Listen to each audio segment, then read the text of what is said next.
It started as an ordinary day on the job for Officer Daniels, a man known for his sharp tongue and quick judgments. That morning, he stopped a young black man at the airport, passport in hand, waiting patiently in line. Daniels, fueled by an air of superiority, barely glanced at the document before dismissing it with a scoff. "Irrelevant," he muttered, tossing the passport aside, smirking as the man calmly retrieved it. What Daniels didn't realize was that this wasn't just any traveler. The man standing in front of him wasn't there to cause trouble or even respond to the insult. Instead, he was someone far more significant, someone who was about to change Daniels' life forever. As the shift carried on, a sudden announcement over the radio left Daniels frozen in place. The airport's new chief of security had arrived, and it was the same man he had just mocked. Daniels felt a chill run down his spine as he heard the name of the new chief over the radio. The voice crackled with respect as the officer on duty introduced him, and Daniels couldn't believe his ears. It was the same man he'd dismissed just moments ago. Glancing over his shoulder, he saw the figure walking confidently through the terminal, passport now firmly in hand. Who was this guy? Daniels thought. How could someone like that be in charge? The other officers quickly straightened up, lining up to greet their new chief with eager smiles. Daniels, still frozen in disbelief, couldn't shake the memory of his own careless behavior. Was this man going to call him out? Was he about to lose everything because of one snap judgment? As the chief approached, his calm demeanor remained unchanged. But the way his eyes briefly locked onto Daniels spoke volumes. As the new chief extended a hand to greet the line of officers, Daniels stood off to the side, his heart pounding. He could feel the weight of the moment pressing down on him, but there was no escaping it. The chief was getting closer with every handshake, his calm, professional tone making it clear he didn't need to demand respect. It was given to him without question. Daniels couldn't stop replaying the encounter in his head. He had dismissed the man, humiliated him in front of others, and tossed his passport like it was nothing. Now the very person he had written off held authority over him. Nearby, a younger officer leaned in and whispered, "He's impressive, isn't he? I heard he's got years of international experience. They say he's a game changer." Daniels felt a knot tighten in his stomach. International experience? He hadn't even glanced at the passport.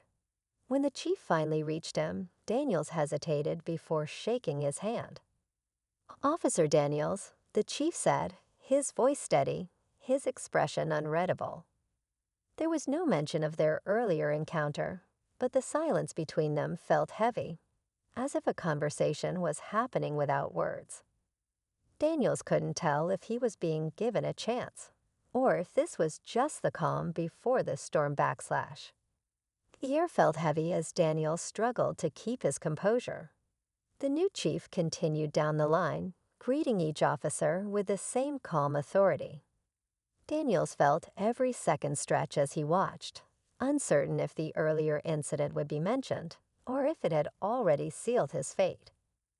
Later that afternoon, a meeting was called in the briefing room. Daniels found himself seated at the back, hoping to blend in. The chief stood at the front, outlining his vision for the department with a quiet confidence that commanded attention. His words were measured, focused on unity and professionalism. But every now and then, Daniels caught a subtle glance in his direction, as if the chief was addressing more than just the room. As the meeting wrapped up, the chief's tone shifted. "Respect is non-negotiable," he said, his gaze lingering on Daniels for a moment longer than necessary. The room fell silent, and Daniels' pulse quickened. Was this a warning? A test? Before Daniels could decide, the chief dismissed the group, but called him to stay behind. Daniels walked to the front of the room, his palms damp, bracing for whatever was coming. The chief's expression was calm, yet unreadable. "Officer Daniels," He began, his tone steady. "We need to talk." Daniels stood stiffly in front of the chief, trying to steady his breathing. The chief's calm expression didn't waver, but there was an undeniable weight in the room. "You're probably wondering why I asked you to stay," the chief began, his tone even. Daniels nodded, unable to find words. The chief reached into his pocket and pulled out the same passport Daniels had tossed aside earlier. He set it on the table between them and tapped it lightly. "You didn't take the time to look at this, did you?" he asked, his voice calm but pointed. Daniels swallowed hard, shaking his head. Flipping the passport open, the chief continued, "This represents more than travel. It's a record of my life, my service, and my experiences." You disregarded all of it in a second. The words stung, but Daniels couldn't argue. He felt a wave of regret rising in his chest. Then the chief did something unexpected. He slid the passport across the table toward Daniels. "But what you don't know," the chief said, leaning in slightly, "is that this moment isn't just about you and me. I've been watching this department closely since my appointment, and I've seen behaviors I can't ignore." Daniels blinked in surprise. Was this about more than his mistake? The chief's tone hardened slightly. Today's encounter wasn't the first time someone here acted out of prejudice or arrogance. It's a culture that ends now. And you, Officer Daniels, are going to help me do it. Daniels felt his stomach drop. The weight of the situation suddenly grew heavier, and the room seemed to close in around him. He wasn't sure if this was punishment, redemption, or both, but one thing was clear. This was far from over. Daniel's heart raced as the chief's words hung in the air. Help him? The idea seemed impossible. He'd been caught red-handed, and now he was being recruited to fix the very problem he'd contributed to. "Sir, I don't know if I'm the right person for this," Daniels stammered, the guilt evident in his voice. The chief leaned back slightly, studying him. "That's exactly why you're the right person.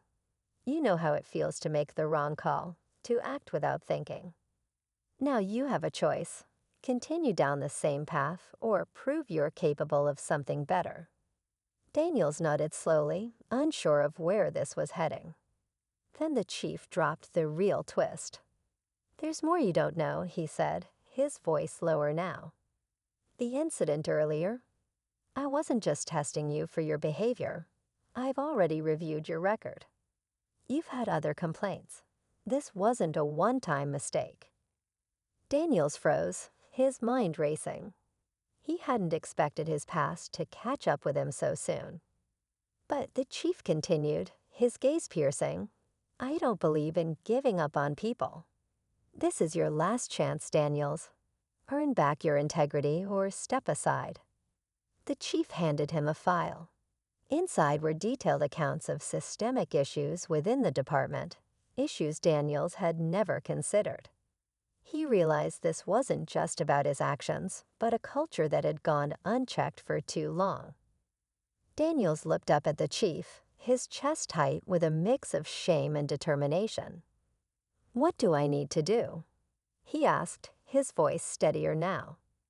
The chief stood, extending his hand.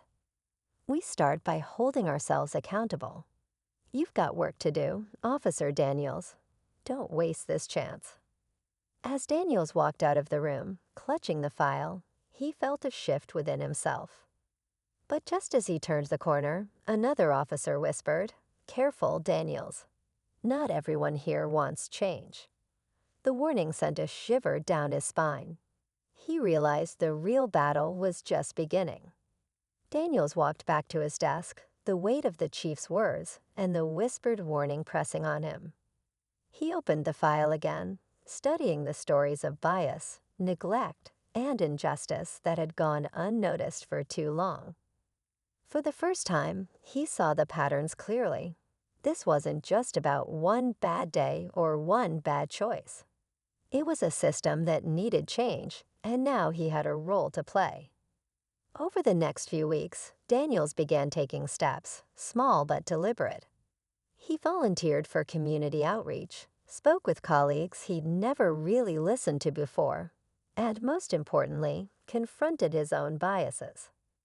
The chief's quiet guidance pushed him forward, reminding him that respect and accountability weren't just ideals, they were actions.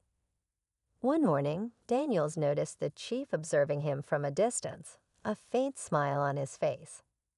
Daniels nodded back, knowing this was just the beginning of something bigger.